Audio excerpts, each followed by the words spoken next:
Welcome back, friends. Today's topic is how to create barcode for the products in Google Sheets.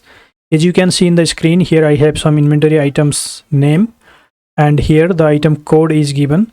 Based on the item code, the barcode is created in the C column. And here in the E column, I'll show you how to create this kind of barcode. For that, click on the cell, press equal to, type double quotation, star, double quotation, and then click on the product code, press the and symbol, then again type double quotes, star, double quotes, press enter.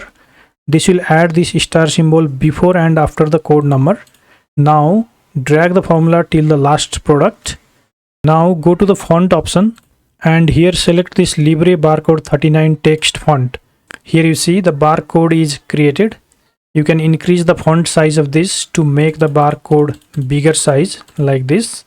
And if this font is not available here in the recent list, you can go to the more font, then search for this font here.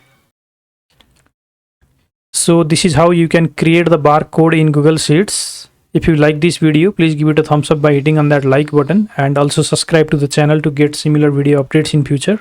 Thank you so much for watching. See you again in next tutorial.